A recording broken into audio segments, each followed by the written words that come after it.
अस्सलाम वालेकुम नाज़रीन, doctor Shamaila Hanif from Fatima Memorial Hospital. आज जो केस हम बता रहे हैं वो एक हमारी पेशेंट हैं जिनकी फाइब्रॉइड का इश्यूज रहे हैं। इन पेशेंट की प्रीवियस हिस्ट्री ये थी कि 8 साल पहले जब ये 30s की एज में थी तब भी इनके फाइब्रॉइड्स थे और जिसकी वजह से इनको रिपीटेड हेवी ब्लीडिंग रही और इनकी सर्जरी की गई उस वक़्त, जिसको हम मायोमेक्टमी कहते हैं, जिसमें हम सिर्फ फाइब्रॉइड्स निकालते हैं। फाइब्रॉइड्स यूट्रस का एक बहुत ही कॉमन ट्यूमर है। ये एक भी हो सकता है, मुख्तलिफ साइज़ के भी हो सकते हैं, ज़्यादा भी हो सकते हैं। इनकी प्रेज़ेंटेशन फ़र्क भी हो सकती है। ज़्यादातर केसेस में ये तंग नहीं करते, इसलिए हम एसिम्प्टोमेटिक कहते हैं। पर कुछ ख़वातीन में ये प्रॉब्लम के साथ प्रेज़ेंट करते हैं और सबसे कॉमनेस्ट प्रॉब्लम जो प्रेज़ेंटेशन का है वो एब्नॉर्मल यूट्राइन ब्लीडिंग है, यानी पीरियड्स का ज़्यादा हो जाना, हेवी पीरियड्स होते हैं। कईयों को इर्रेगुलर पीरियड्स भी हो सकते हैं, इंटरमेंस्ट्रुअल ब्लीडिंग भी हो सकती है, पेन भी हो सकती है और कभी-कभी कुछ ख़वातीन में फाइब्रॉइड की प्रेज़ेंस में फर्टिलिटी के इश्यूज़ भी होते हैं, उनकी प्रेगनेंसी नहीं ठहरती। तो जब किसी भी खातून के डायग्नोसिस में हमें पता चले कि उनके फाइब्रॉइड्स हैं, तो हर एक के लिए हम सर्जरी रिकमेंड नहीं करते। जब हमें ये लगे कि फाइब्रॉइड की वजह से उनको ये मसाइल हो रहे हैं, उसी वक्त हम सर्जरी की सजेशन देते हैं। जैसे कि हमारी इन पेशेंट में 8 साल पहले इनको तब भी हेवी ब्लीडिंग के इश्यूज रहे, इनकी हीमोग्लोबिन कम हो गई, 7 ग्राम तक हो गई, तब इनकी मायोमेक्टमी की गई, सिर्फ फाइब्रॉइड्स निकाले गए, क्योंकि यंग एज में हम सिर्फ फाइब्रॉइड निकालते हैं।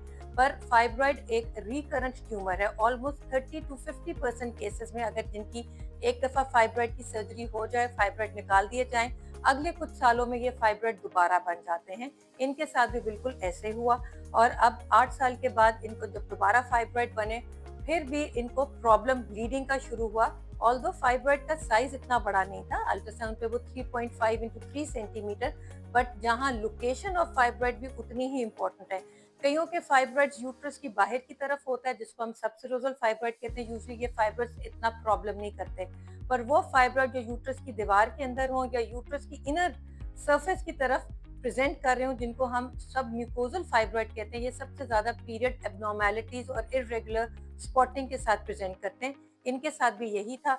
ऑब्वियसली अब इनकी एज 45 थी और रिकरेंट फाइब्रॉइड थे, तो अब हम इनको डेफिनेटिव ट्रीटमेंट का हमने इनको मशवरा दिया, जिसमें हम यूट्रस निकाल देने का फैसला करते हैं। इनकी अब सर्जरी हो गई है, आज इनका 5th पोस्ट ऑफ डे है।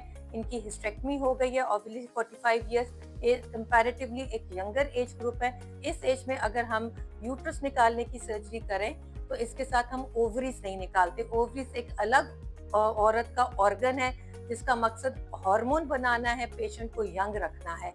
तो 45 ईयर्स की एज में ओवरीज को कंजर्व किया जाता है। सिर्फ यूट्रस इनका निकाला गया और आज वो खैरियत से इनको डिस्चार्ज किया जा रहा है।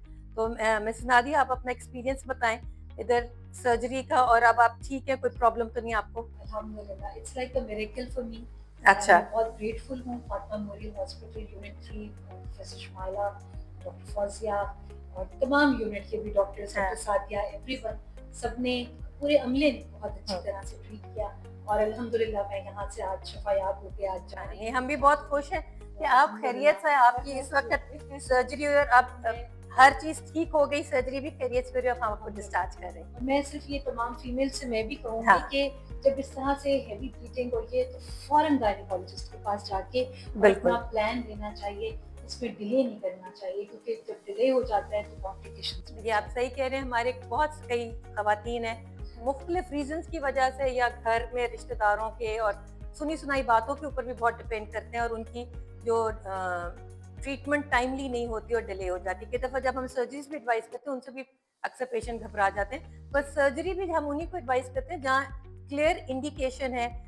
जैसे आप यंग थी तो तब आपका फाइब्रॉइड निकाला गया, ऑब्वियसली आपका रिकर कर गया, तो अब यूट्रस निकाल दिया गया ताकि आइंदा ये प्रॉब्लम इनको ना आए। तो आज की वीडियो बनाने का मकसद भी यही था कि वो सारी खवातीन जिनको उनके डायग्नोसिस में फाइब्रॉइड्स हैं, वो मुख्तलिफ प्रेजेंटेशन के साथ प्रेजेंट कर सकते हैं, पर हर एक की सर्जरी नहीं होती। अगर किसी का फाइब्रॉइड छोटे साइज का है और उनको कोई प्रॉब्लम नहीं कर रहा, ना उनको पीरियड डिस्टर्ब है, कोई और प्रॉब्लम भी नहीं है, तो उनको सर्जरी की जरूरत नहीं है। पर जब उनकी हेल्थ पे पीरियड ब्लीडिंग का इश्यूज हो जाए या पेन हो जाए या कहीं की प्रेगनेंसी ठहरने में हम समझ रहे हैं इनफर्टिलिटी भी ये फाइब्रॉइड कॉज कर रहा है, उस वक्त हम इसकी सर्जिकल ट्रीटमेंट की एडवाइस करते हैं। तो मैं उम्मीद करती हूँ कि आपके बहुत सारे क्वेरीज जो जहन में थे वो क्लैरिफाई हो गए हैं और अपना बहुत ज़्यादा ख्याल रखिएगा। खुश रहें। अल्लाह हाफ़िज़।